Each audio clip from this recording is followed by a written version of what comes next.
എൻ്റെ പേര് അബ്ദുറഹ്മാൻ, തിരുവനന്തപുരം സ്വദേശിയാണ്.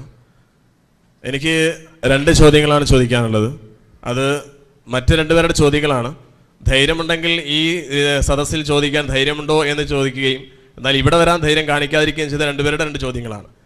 അതായത് ഇപ്പോൾ സലഫി സൂചിപ്പിച്ചതുപോലെ ഷിർക്കിൻ്റെ ഒരുപാട് വശങ്ങൾ പറയുകയുണ്ടായി. അള്ളാഹുവിനോട് മാത്രമേ പ്രാർത്ഥിക്കാൻ പാടുള്ളൂ എന്നും, എന്നാൽ ആ പ്രാർത്ഥന നേർച്ച മറ്റുള്ളവരോട് അർപ്പിക്കാൻ പാടില്ല എന്നും, അത് മുഹമ്മദ് നബി സല്ലല്ലാഹു അലൈഹി വസല്ലമ ആണ് ചെയ്തതെങ്കിൽ പോലും അത് അള്ളാഹു ഒരിക്കലും പൊറുക്കില്ല എങ്കിൽ KNM അല്ലെങ്കിൽ മുജാഹിദ് പ്രസ്ഥാനം തന്നെ അത് ചെയ്യുകയാണെങ്കിൽ അള്ളാഹു ഒരിക്കലും പൊറുക്കില്ലല്ലോ. വിഷയം പറയാൻ കാരണം, വിജനമായ സ്ഥലത്ത് വെച്ച് ആരെങ്കിലും ഒരാൾ അള്ളാഹുവിൻ്റെ അടിമകളെ, അത് ജിന്നാകട്ടെ മലക്കാകട്ടെ ആരുമായിക്കോട്ടെ, എന്നെ സഹായിക്കൂ എന്ന് വിളിച്ച് പ്രാർത്ഥിച്ചാൽ അത് ശിർക്കാകുകയില്ല എന്ന് മുജാഹിദിൻ്റെ നേതാവ് ഇബ്നു കസീർ തൻ്റെ തഫ്സീറിൽ വിവരിച്ചു എന്നും, മാത്രമല്ല അത് ഇബ്നു കസീർ അല്ലേ എന്ന് പറഞ്ഞ് തള്ളാൻ കഴിയില്ല, ഇസ്ലാഹിൽ തന്നെ അത് പരാമർശിച്ചിട്ടുണ്ട് എന്നും അദ്ദേഹം സൂചിപ്പിക്കുകയുണ്ടായി. സത്യത്തിൽ ഇതിൻ്റെ എന്താണ് അടിസ്ഥാനം? ഇതിൽ ഷിർക്കുണ്ടോ? എന്താണ് ഇതുകൊണ്ട് ഉദ്ദേശിക്കുന്നത്?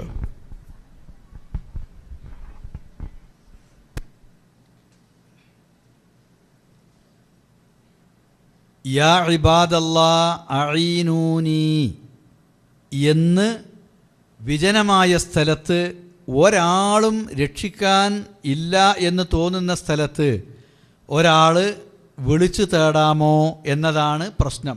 അങ്ങനെ ഒരു ഹദീസ് വന്നിട്ടുണ്ട് എന്നാണ് പ്രസ്തുത റിപ്പോർട്ട്.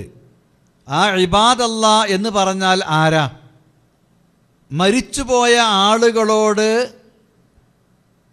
സഹായം ആവശ്യപ്പെട്ടുകൊണ്ട് പ്രാർത്ഥിക്കുന്നത് ഷിർക്കാണ്. ജീവിച്ചിരിപ്പുള്ളവരോടും ദുആ ചെയ്യുന്നത് ഷിർക്കാണ്. മനുഷ്യരല്ലാത്തവരോട് ദുആ ഇസ്തിഗാസ ചെയ്യുന്നത് അതും ഷിർക്കാണ്. ആകാശമാവട്ടെ, ഭൂമിയാകട്ടെ, നക്ഷത്രങ്ങളാകട്ടെ, സമുദ്രമാകട്ടെ, കല്ലാകട്ടെ, ഖബറാകട്ടെ, മരിച്ച മനുഷ്യരാകട്ടെ, ജീവനുള്ള മനുഷ്യരാകട്ടെ, ദുആയാണോ അത് അല്ലാഹു അല്ലാത്തവരോട് ചെയ്യുന്നത് ഷിർക്കാണ്. അപ്പോൾ റസൂലുള്ള ഒരിക്കലും ദുആ യാ ഇബാദല്ലാഹ് എന്ന് പറയുന്നത് അവരോടുള്ള ദുആ ആയിക്കൊണ്ട് ചെയ്യാൻ പഠിപ്പിക്കും എന്ന് വിശ്വസിക്കാൻ നിർവാഹമില്ല. നബി ഒരിക്കലും അത് ചെയ്തിട്ടില്ല, ചെയ്യാൻ പാടില്ല, ചെയ്യുന്നത് ഷിർക്കാണ് എന്ന് പഠിപ്പിച്ചിട്ടുണ്ടല്ലോ. ഒന്ന്. രണ്ടാമത്തേത്, ഈ റിപ്പോർട്ടിൻ്റെ സനദ് ഷെയ്ഖുൽ ഇസ്ലാം ഇബ്നു തൈമിയ മുതൽക്ക് അൽബാനി അടക്കമുള്ള ആളുകൾ വിശകലനം ചെയ്യുകയും അതിൻ്റെ സനദിൻ്റെ ന്യൂനത അവർ വ്യക്തമാക്കുകയും ചെയ്തിട്ടുള്ളതാണ്. ഇനി ഇത് നേർക്കുനേരെ നമ്മൾ എടുത്താൽ തന്നെ ഇവിടുത്തെ പ്രശ്നം എന്തുള്ളൂ എന്നറിയോ? ഒരു വിളിച്ചു പ്രാർത്ഥനയല്ല. പരിചയമില്ലാത്ത ഒരു സ്ഥലത്ത്, വിജനമായൊരു സ്ഥലത്ത് ചെന്നുപെട്ടാൽ എന്തെങ്കിലും ബുദ്ധിമുട്ട് വരുമ്പോൾ മണ്ടിയേരിയോ എന്ന് പറഞ്ഞ് വിളിക്കുന്നൊരു ശൈലി ഞങ്ങളെ മലപ്പുറം ഭാഗത്തൊക്കെ ഉണ്ട്. ചിലപ്പോൾ ആ വാക്കിന് പകരം വേറെ വാക്കായിരിക്കും വേറെ സ്ഥലത്തുണ്ടാകുക. ഇത് ആരോടാ? മരിച്ചുപോയ ആരെങ്കിലും ഉണ്ടെങ്കിൽ അവർ കേൾക്കട്ടെ എന്ന് വിചാരിച്ചിട്ടാണോ? അല്ല. എൻ്റെ വിളി കേൾക്കുന്നിടത്ത് ആരെങ്കിലും ഉണ്ടെങ്കിൽ അവർ അത് കേട്ട് എന്നെ സഹായിക്കട്ടെ എന്നുള്ള നിലക്കാണ്. അത് ഷിർക്കിലേക്ക് പോകുന്ന വിളിയല്ല. ഇത്ര മാത്രമാണ് ആ റിപ്പോർട്ടിലുള്ളത്. ഇനി അതിൻ്റെ സനദിൻ്റെ വിശദാംശത്തിലേക്ക് പോകാതെ തന്നെ അത് എടുത്താൽ ഇത്രയേ അതിലുള്ളൂ. അതിലൊരു അപാകത ഒരാൾക്കും കാണാൻ കഴിയില്ല. അപ്പം ഇങ്ങനെ വിജനമായി കിടക്കുന്ന സ്ഥലത്ത് നമുക്കറിയോ അവിടെ ആരെങ്കിലും മനുഷ്യന്മാരും ഇല്ല, അവിടെ ജിന്നുകൾ മാത്രമേ ഉള്ളൂ.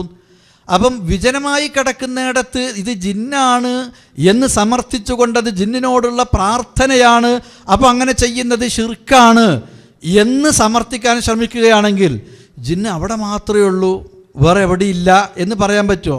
ആർക്കാണ് ജിന്നുള്ള സ്ഥലം ഇന്നയിടത്ത് എന്ന് നിർണ്ണയിക്കാൻ പറ്റുക? പൊതുവെ അവർ ഇന്നിടങ്ങളിലൊക്കെ ഉണ്ടാവാം എന്നുള്ള ഒരു നിലപാടല്ലാതെ ഇപ്പോൾ സൗദി അറേബ്യയിൽ മനുഷ്യൻ താമസിക്കുന്ന സ്ഥലം എവിടെയെന്ന് ചോദിച്ചാൽ അത് കൃത്യമായിട്ട് താമസിക്കുന്ന സ്ഥലം, വീട് നമ്പർ, അതേപോലെ തന്നെ പിന്നെ ഫ്ലാറ്റുകൾ, പിന്നെ ബാച്ചിലേഴ്സ്, ഫാമിലികൾ, കോട്ടേജുകൾ, അതേപോലെ കൊട്ടാരങ്ങൾ, ഇതൊക്കെ ഉള്ള സ്ഥലങ്ങൾ എവിടെയെന്നുള്ളതൊക്കെ മാർക്ക് ചെയ്ത് കാണിക്കാൻ പറ്റും. മറ്റേതാർക്കെങ്കിലും ഇവിടെ കാണിക്കാൻ പറ്റുമോ? പറ്റൂല.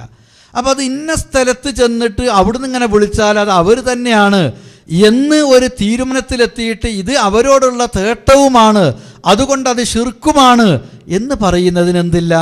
യാതൊരു അടിസ്ഥാനവും യഥാർത്ഥത്തിലുള്ള ഇത് അവരോടുള്ള പ്രാർത്ഥന അല്ല, അല്ല എന്നാണ് ഞാൻ തീർത്ത് പറയുന്നത്. പിന്നെ ഇവിടെ ഇബാദല്ലാ എന്ന് പറഞ്ഞാൽ അത് ഈ ഒരു വിഭാഗം മാത്രമാണ് എന്ന് പരിമിതപ്പെടുത്താൻ ഒരു റിപ്പോർട്ട് അങ്ങനെ വന്നിട്ടുണ്ട് എന്നുള്ളത് ഒഴിച്ചാൽ വേറെ ഇബാദല്ലാ എന്ന് പറഞ്ഞ പദപ്രയോഗം അള്ളാൻ്റെ അടിമകളെ എന്ന് പറഞ്ഞാൽ അത് ഇവർ മാത്രമാണ് എന്ന് ഉദ്ദേശിച്ചുകൊണ്ട് പരിമിതപ്പെടുത്താൻ കഴിയില്ല എന്നാണ്. മലായിക്കത്താണ് എന്ന് വന്ന റിപ്പോർട്ടുകളുണ്ട്, ജിന്നും അതിൽ ഉൾപ്പെടും എന്ന റിപ്പോർട്ടുകളുണ്ട്. അറിയാത്ത മനുഷ്യന്മാരെ ഉദ്ദേശിച്ചുകൊണ്ടും യാ ഇബാദല്ലാ എന്ന് വിളിക്കാം എന്നതിലും പക്ഷാന്തരം ഇല്ല എന്നർത്ഥം. ആ ഒരു ഉദ്ദേശത്തിലാണ് പിന്നെ ഇങ്ങനെ ഒരു ശബ്ദവും കേൾക്കുന്നില്ല, ഒരാളും കാണുന്നുമില്ല, വിജനമായ ഒരു സ്ഥലമാണ്. അവിടെ വെച്ചിട്ട് യാ ഇബാദല്ലാ അഈനൂനി, അള്ളാൻ്റെ അടിമകളെ എന്നെ സഹായിക്കി എന്ന് പറഞ്ഞ കാര്യകാരണ ബന്ധങ്ങളുടെ അടിസ്ഥാനത്തിൽ ഒരാളിൽ നിന്ന് സഹായം ചോദിക്കുന്നത് ഒരു തെറ്റുമില്ല. ഇവിടെ ആരെങ്കിലും ഉണ്ടെങ്കിൽ, എൻ്റെ വിളി കേൾക്കുന്ന ആരെങ്കിലും ഉണ്ടെങ്കിൽ എന്നെ സഹായിക്കുക എന്ന് മാത്രമേ അതിനർത്ഥമുള്ളൂ. അതിൽ ശിർക്ക് വരുന്നില്ല എന്നർത്ഥം. പിന്നെ ആ പറഞ്ഞ കൂട്ടത്തിൽ ഇബ്നു കസീറിൽ മാത്രമല്ല അൽ ഇസ്ലാഹിലും എഴുതിയിട്ടുണ്ട് എന്നൊക്കെ പറഞ്ഞു. അൽ ഇസ്ലാഹിൽ എഴുതിയിട്ടുണ്ടെങ്കിൽ അൽ ഇസ്ലാഹിലെ പദപ്രയോഗത്തിൽ വന്നിട്ടുള്ള തെറ്റ് അൽ ഇസ്ലാഹിൽ അത് എഴുതിയിട്ടുള്ള വ്യക്തി തിരുത്തിയത് അതിൻ്റെ ശേഷമുള്ള ലക്കത്തിൽ രേഖപ്പെടുത്തിയിട്ടുമുണ്ട്. അതും കൂടിയാണ് വായിച്ചാൽ അൽ ഇസ്ലാഹിലുണ്ട് എന്നുള്ള പ്രശ്നം അവിടെ അവസാനിക്കും. ആ ലേഖനം എഴുതിയ ആൾ തന്നെ അതിനെ തിരുത്തും എഴുതിയിട്ടുണ്ട് എന്നർത്ഥം.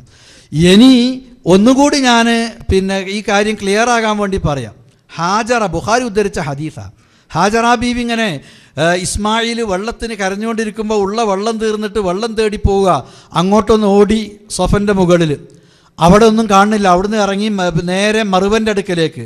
അവിടെ ചെന്ന് നോക്കി, അവിടെയില്ല. ചുറ്റുഭാഗം നോക്കി, ആരും കാണുന്നില്ല. കുട്ടിൻ്റെ അടുക്കലേക്ക് ഒന്ന് വരും, പിന്നെ അങ്ങോട്ടോടും, പിന്നെ ഇങ്ങോട്ടോടും. ആരെങ്കിലും ഉണ്ടോ, ആരെങ്കിലും വരുന്നുണ്ടോ, ഒന്നും കാണുന്നില്ല. പെട്ടെന്നൊരു ശബ്ദം കേട്ടു.